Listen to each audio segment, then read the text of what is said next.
WordPress, écriture d'un premier article. Nous avons à présent notre maquette de site web avec un titre personnalisé, une petite page décrite dans le menu et puis un article exemple. Cet article exemple, eh bien, on va le remplacer par un texte qui va se rapprocher du site web que je souhaite développer. Je souhaiterais développer un site web sur la vente de t-shirts, donc je vais commencer par créer du contenu sur le t-shirt. Je vais donc commencer par créer un blog qui va raconter l'histoire du t-shirt et puis qui donnera aussi des informations sur plein d'autres choses sur le t-shirt afin de créer du trafic sur ce site. Alors, première chose à faire, là je suis sur le front office puisque j'ai tapé l'URL de mon site web, je vais aller au bout et rajouter tout au bout /wp-admin. Cela permettra de me connecter sur mon site web. On me demandera peut-être un login, un mot de passe et je vais basculer ensuite sur le back-office. Ce back-office, nous allons apprendre à l'utiliser puisque nous allons tout le temps nous retrouver sur cet environnement-là et nous allons apprendre à utiliser de façon très courante ces différents menus. Le premier menu que nous allons apprendre à utiliser, c'est le menu article qui va me permettre de créer les différents contenus de mon site web. Nous verrons plus tard qu'il y a un autre type de contenu que nous appelons les pages, mais nous les verrons un petit peu plus tard. Dans un premier temps, donc on va commencer à ajouter du contenu rédactionnel, donc des articles. En cliquant sur article, eh bien, je vois mon premier article ici qui s'appelle Hello World. Cet article est publié, c'est pour cela qu'on le voit. Je vais donc cliquer dessus et je vais pouvoir rentrer dans un éditeur qui va me permettre de le modifier. Donc à la place de ce titre, Hello World, je vais ajouter un nouveau titre qui va s'appeler l'histoire du t-shirt. Ça, c'est le titre de mon article. En dessous, à la place de ce faux texte, je vais copier-coller le texte que vous trouverez dans la description. La description de la vidéo donne accès à un ensemble de ressources pédagogiques et parmi celles-ci, il y aura un article que nous allons aller chercher qui s'appelle l'article 1. Il est en arrière-plan ici pour moi. Voilà, article 1, histoire du t-shirt. Je vais donc double-cliquer dessus pour ouvrir le fichier, c'est un fichier Word, et je vais simplement le copier-coller sans prendre en compte bien sûr le titre que j'ai déjà écrit. Donc je sélectionne le tout, voilà, je vais jusqu'en bas, je le copie et je vais le coller à la place de mon faux texte. Nous avons donc à présent un article qui a été intégralement rédigé. On va enregistrer les modifications que l'on a fait et je vais ouvrir un nouvel onglet. Alors, pour qu'il ne sache pas exactement qui je suis, je vais ouvrir dans une nouvelle fenêtre privée et je vais retaper donc le titre de mon site web juste pour voir un petit peu le front office. Et puis, on naviguera d'un navigateur à l'autre. Alors, je dois m'authentifier simplement parce que nous sommes ici sur les serveurs AMU et donc ils exigent de savoir qui nous sommes pour pouvoir accéder sur cet espace web. Et je tombe donc sur ma page d'accueil avec ici le premier article qui apparaît. Attention, je suis bien sur la page d'accueil. Il faut cliquer sur l'histoire du t-shirt pour aller sur l'article et le visualiser de façon complète. Et on voit en bas qu'il y a même un commentaire qui a été écrit. C'était un faux commentaire relatif au texte « Bonjour tout le monde ». Mon article est donc bien visible maintenant par tout le monde. D'ailleurs, on voit qu'il a été écrit par Fabrice Lotte. Donc, vous voyez qu'on a récupéré le nom. Nous apprendrons bien entendu à utiliser, masquer, modifier toutes ces choses-là un petit peu plus tard. Alors, ce que je voudrais faire maintenant, c'est peut-être aller à la ligne. Après, voici un bref récit. C'est-à-dire que je vais vouloir le modifier un peu. Bien entendu, je ne peux rien faire à partir de ce front office. Toute modification doit être faite à partir du back-office. Donc, je vais retourner dessus et juste avant voici, avant le V de voici, je vais aller à la ligne. J'enregistre, et bien entendu, immédiatement, alors je vais peut-être pas le faire à chaque fois, hein, mais là, pour la première fois, je vais le montrer. À nouveau, hop, on réactualise la page, et voilà, vous voyez que voici un bref récit est bien apparu en dessous. On va retourner dessus, on va faire un petit peu de mise en forme à présent. Alors, je retourne là sur mon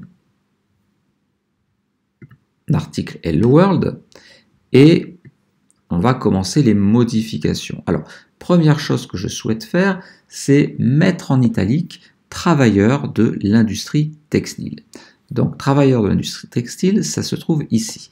Pour faire une mise en italique, je vais simplement sélectionner mon texte et vous voyez que quand je sélectionne mon texte, une barre d'outils apparaît et comme sur Word, eh bien, le I va permettre de mettre en italique. De la même façon, le B permettra de mettre en gras. Ainsi, on va sélectionner chemise légère et nous allons cliquer sur le B. Et comme on voit, on a donc de l'italique et du gras. Un petit peu plus bas, ce que je voudrais faire, c'est les années 1920, donc cette partie de texte, j'aimerais que ce soit un lien hypertexte. Ce lien hypertexte, en fait, il va pointer vers une page web d'un autre site. Alors bien entendu, il faut connaître la page de cet autre site. Donc pour faire cela, je vais récupérer l'URL correspondante. Alors, vous aurez cette URL dans la description, bien sûr, de la vidéo. Moi, elle se trouve sur un autre site. Je vais vite la copier-coller. Ça m'évitera de la rechercher trop longtemps. J'aurais pu peut-être aller la chercher ailleurs. Donc, je vais essayer de le retrouver à travers un autre dossier que j'ai. Alors, il faut vite que j'aille le chercher dans mes dossiers. Il se trouve quelque part ici, dans mes cours.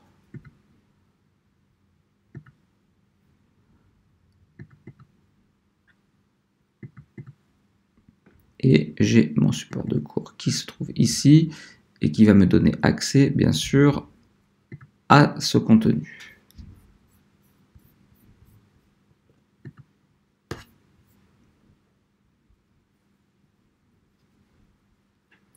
Alors par contre, il n'est pas accessible. Donc on reviendra dessus d'ici quelques instants. Je reviens sur mon site web et on va faire quelques autres améliorations. Et puis, dès qu'il s'ouvrira, je rajouterai ce lien hypertexte. Alors, je retourne sur mon site.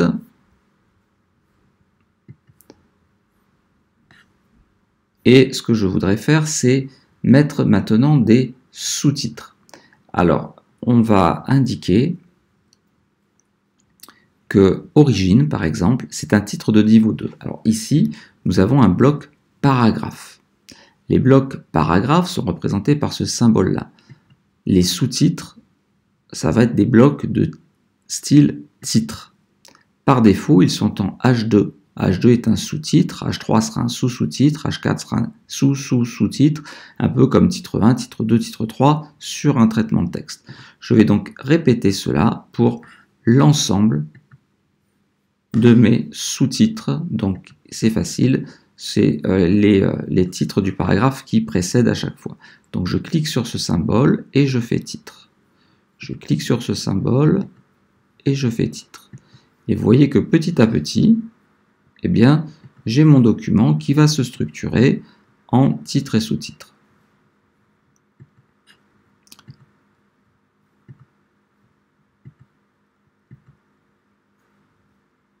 Voilà, donc j'ai pratiquement terminé.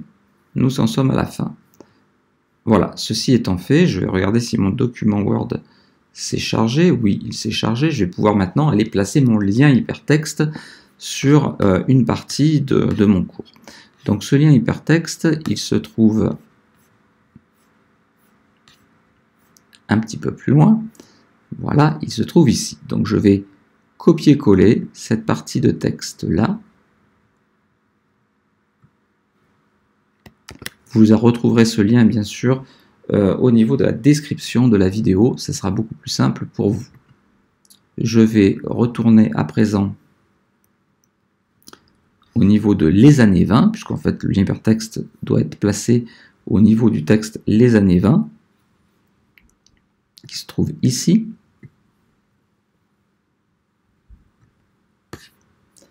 Et là, donc, on a vu le gras, on a vu l'italique, et le lien hypertexte, c'est ce petit symbole-là. Hop. Et là, je vais coller l'URL du site. Voilà, donc là, vous voyez, il y a même le logo du site qui apparaît, et cela va fonctionner.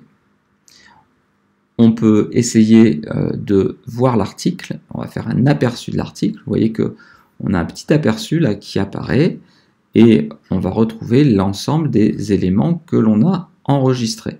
Donc là, pour l'instant, nous n'avions rien enregistré, donc on ne voit pas les modifications. Dès que j'enregistre et que je reclique sur voir l'article, eh bien, nous avons nos sous-titres, nous avons notre italique, nous avons notre gras, et nous avons notre lien hypertexte qui, lorsque je clique sur le lien, va m'amener vers la nouvelle page. Alors cette nouvelle page, vous voyez, elle vient se mettre à la place de mon site web. Et il est bien fonctionnel, ça c'est un accès à un autre site Word, à un autre site web de t-shirt. Alors on va également faire quelques petites modifications.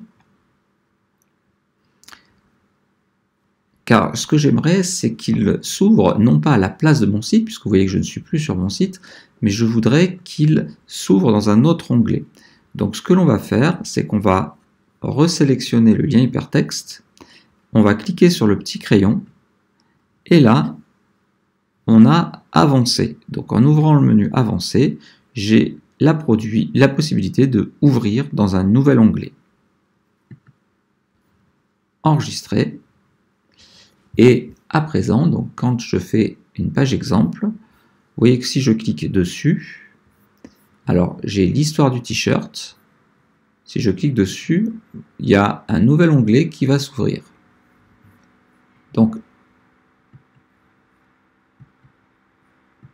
je vais peut-être tout fermer parce que sinon on ne voit pas ce que j'ai fait. Donc je ferme, je ferme, je ferme. Je vais cliquer donc sur le lien. Ah, par contre que j'enregistre bien sûr, que je zoome. Donc là je suis sur l'histoire du t-shirt, c'est mon aperçu. Et quand je clique sur le lien hypertexte, immédiatement, vous voyez que je reste sur mon site web, j'ai ouvert un nouvel onglet qui m'amène sur une nouvelle page. Nous allons continuer quelques modifications. Ce que j'aimerais maintenant, c'est bien entendu rajouter quelques petites images sur mon site web. Alors, je vais fermer tout ce qui ne m'intéresse pas. Voilà, je reviens sur mon site. Et ce que j'aimerais, c'est me positionner juste avant l'explosion de la popularité. Donc, je vais faire une recherche. Voilà. Donc là, juste avant, je voudrais mettre une image. Donc ce que je vais faire, c'est que je vais appuyer sur la touche Entrée, et puis je vais aller chercher mes images. On va faire /image, ça me permet d'ajouter un bloc image. J'aurais pu cliquer sur le plus ici, qui aurait fait la même chose.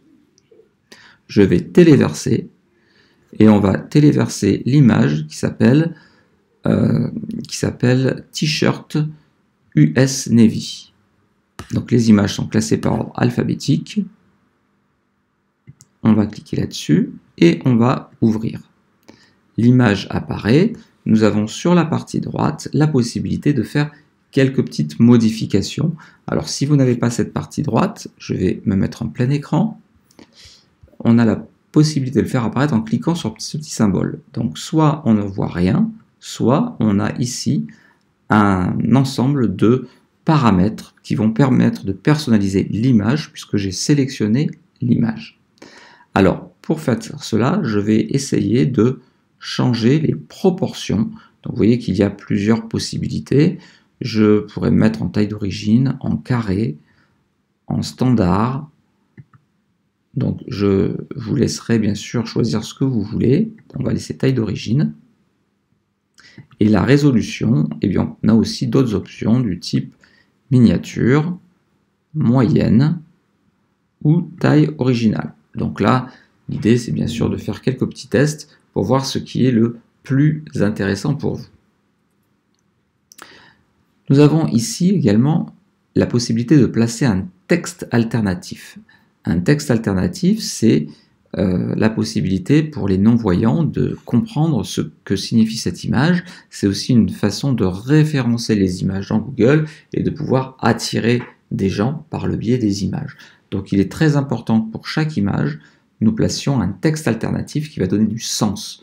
Ainsi, les moteurs de recherche comprendront ce que l'image représente. Donc là, je vais mettre simplement t-shirt des années 20.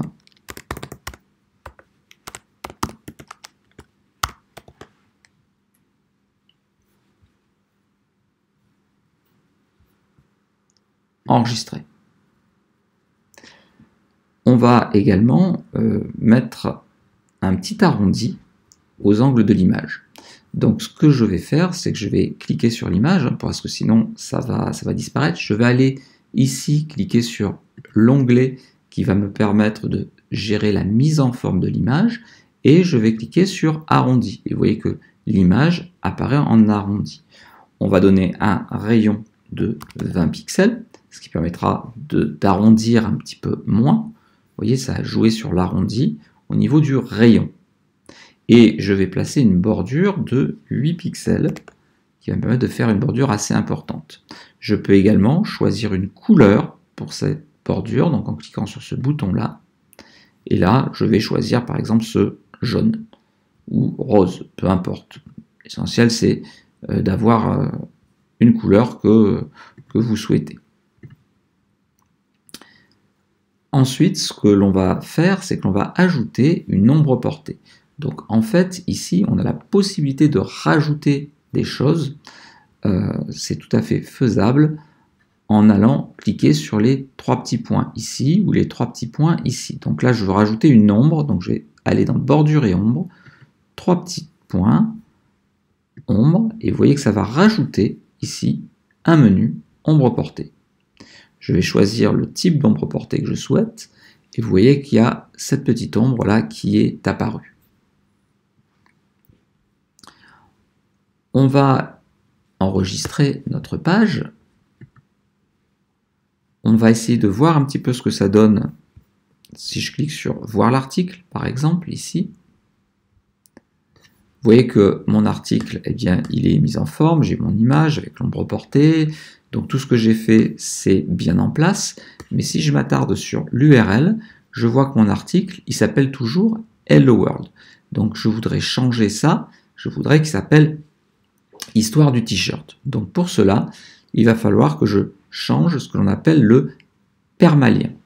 Le permalien, ça va se trouver donc au niveau ici de mon article. Je retourne sur mon article parce que je l'ai quitté, et au niveau de l'article, donc cet onglet article, on a ici lien Hello World. Si je clique dessus, il y a un menu qui s'ouvre, et à la place de Hello World, je vais changer ce permalien et on va appeler ça histoire du short. Voilà. On enregistre. Vous voyez que maintenant le lien c'est histoire du t-shirt, et si je vais voir l'article, eh bien nous avons bien ici un lien qui s'appelle histoire du t-shirt. Donc ça permet de garder un peu plus de sens, et je vous rappelle que les mots qui sont dans l'URL ont un poids beaucoup plus fort et permettront d'améliorer le référencement. Donc c'est pas innocent de prendre le titre et de le mettre en fait dans l'URL. Alors là, j'ai dû le faire manuellement parce que l'article était préexistant. Il s'appelait Hello World, bonjour tout le monde en anglais. Mais par la suite, bien sûr, les permaliens se feront tout seuls. Je n'aurai pas besoin d'aller les mettre.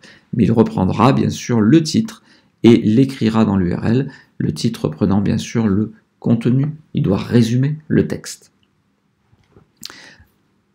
Autre petit point que je souhaite faire ici, j'aimerais à présent, toujours dans mon article, je vais retourner dessus, article, on reclique sur Histoire du t-shirt, je voudrais maintenant utiliser ce qu'on appelle une image mise en avant. Les images mises en avant, c'est une image un peu particulière qui ne va pas apparaître forcément dans l'article, en fait elle apparaîtra ici sous le titre, mais en fait elle sera accompagnée toujours de mon article. Sur la page d'accueil, cette image mise en avant apparaîtra.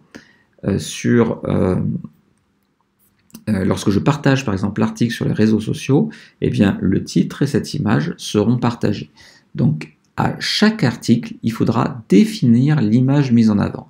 C'est au niveau de l'article là, on a un petit bouton définir l'image mise en avant.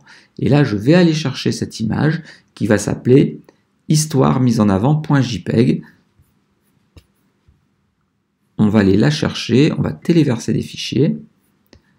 On peut le glisser, puisqu'en fait je l'ai derrière, donc ce sera peut-être plus simple d'aller la glisser. Hop. Alors ici, c'était sur le bureau. Alors sur le bureau, on va retourner là. Et elle s'appelait Histoire du t-shirt. Non, Histoire mise en avant. Donc c'est H. Voilà, on va le prendre, on le glisse. L'image vient s'intégrer. Définir l'image mise en avant. Et celle-ci va donc apparaître automatiquement sur mon site web, sur la page d'accueil de mon site. Alors justement, on va essayer d'aller voir un petit peu, j'enregistre bien sûr, on va ouvrir une nouvelle fenêtre de navigation privée, on va taper le nom de mon site, et vous voyez, donc sur la page d'accueil, j'ai l'image en premier, puis le titre, et enfin l'article qui apparaît. Je suis bien ici sur la page d'accueil. Si je clique sur le lien hypertexte, je vais sur l'article, je me trouve maintenant avec le titre de l'article, l'image mise en avant et le contenu. Lorsque cet article, je verrai plus tard comment le partager sur des réseaux sociaux, eh bien le titre et l'image mise en avant automatiquement seront partagés sur les réseaux et il y aura peut-être un résumé de l'article également que nous verrons un petit peu plus tard. Je voudrais continuer à personnaliser un petit peu plus. Ce que je voudrais, c'est avoir un bloc repliable ou un bloc dépliable. Alors, c'est un peu particulier. En fait, là, vous voyez, au niveau de origine, je vais avoir un petit triangle qui permette soit de voir juste origine, soit d'avoir origine, et puis le texte explicatif des origines. Alors, pour cela, je vais réduire ça. Je vais revenir ici et je vais ajouter un bloc particulier qui s'appelle détail. Ce bloc détail, en fait, vous voyez, on va avoir un titre que je peux copier-coller, ce sera peut-être plus simple, et puis un contenu. Alors, j'ai déjà copié le contenu.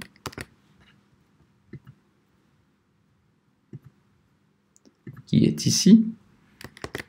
Et puis au-dessus, je vais copier-coller le titre origine.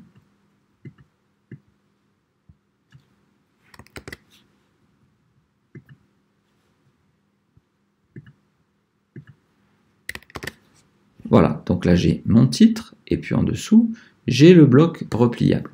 Maintenant que j'ai le contenu complet, je vais supprimer ces deux paragraphes que j'avais. Hop. Je vais même carrément le supprimer. Donc, les trois petits points supprimés. Vous voyez, on peut faire disparaître les choses.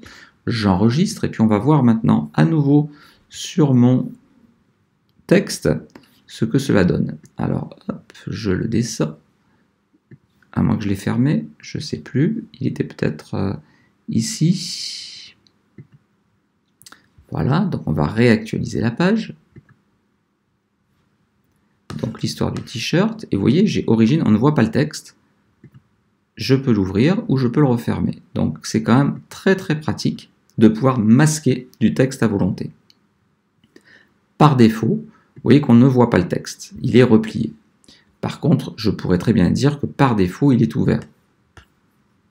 Pour régler cela, en fait, ça se fait dans le petit, je clique là, dans la partie bloc, là, dans la partie droite, ouvert par défaut, je vais mettre ça en on, j'enregistre, je rebascule sur mon texte,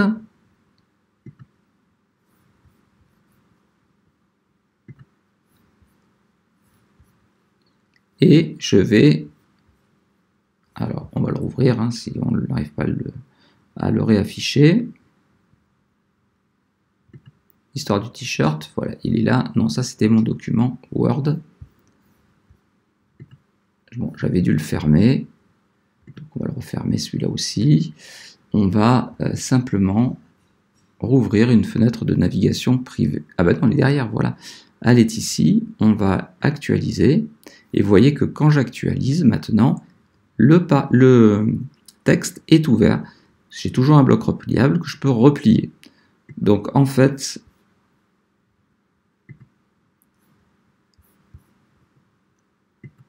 hop, on a la possibilité d'ouvrir ou de fermer ce bloc en fonction de nos besoins.